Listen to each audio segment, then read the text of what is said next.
Pagkagising ko nga ng umaga, ay nilagay ko na si Baby Saya sa kanyang kwarto at pinakain ko na rin ito sa kong anak. Pagkatapos nga, pumasok na ako dito sa loob para maglinis ng aming kwarto.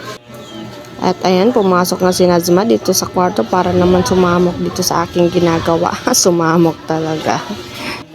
Habang naglilinis na ako dito sa loob, ay nagmamadali na nga ako dahil iyak na iyak si Sahaya doon sa labas dahil wala nga siyang kasama. Ayaw ko kasi nakakakita ng marumi dito sa loob ng aming kwarto dahil naiinis na nga ako at naiirita. At ayan nga, ang aking makulit na anak ay grabe naman. At tinupi ko na nga muna itong folding bed ni Mr. At ayan, lumabas nga ako ng kwarto para tingnan itong aming labahan. Hindi nga ako makapagtimpi at ayan, at naglaba nga ang Fairzone. Hinihiwalay ko na nga lang yung puti at yung decolor para naman maganda yung paglalaban natin guys. At kailangan talaga hiwalay ang puti para hindi matamakan. Pero bago ang lahat ay assalamualaikum nga pala. Bago nga ako naglaba dyan ay nagsaing na nga muna ako para kapag nagutom ako ay kakain na lang ako.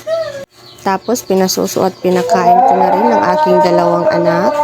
At hinalo ko na rin pala dito ang damit ni Mr. Pati ang damit ni Nazma at Sahaya para isahan lang ang aming labahan. Sobrang nahihirapan nga ako sa pagbablog dahil lahat nga tinitiis ko. Pinagkakasya ko na lang ang aking oras guys, pati trabaho dito sa bahay.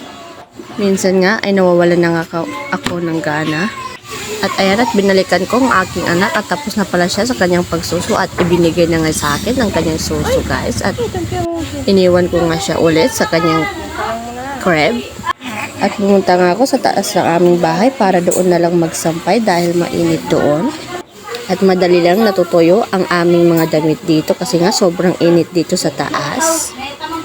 Mag-aalas 10 na nga guys at nagmamadali na ako dahil oras na ng pagtulog ni Baby Sahaya. At naririnig ko nga siya doon sa baba na umiiyak dahil hinahanap na ako. Hindi niya ako makita dahil nandito sa taas ng bahay. Pati nga si Nazma ay gusto na rin matulog kasi sinabi niya sa akin magtimpla na ako ng kanyang gatas para makasuso na daw siya at magtutulog na din. Pag wala nga dito si Mr. sa bahay ay sobra akong nahihirapan. At ayan, nagtimpla pa nga ako ulit ng suso ni Baby Nazma at gutom na daw siya. Habang yung isa si Baby Sahaya ay pinatulog ko na nga doon sa loob ng bahay. Pagkatapos kong magtimpla ay agad ko naman binigay ito kay Nazma para makatulog na nga siya dito sa may kuna kasi kapag doon sa loob ay sinasamok ng kanyang kapatid. At ayan, nagpahinga na nga ang Fairzone. Thank you so much for watching. Hanggang dito na lang.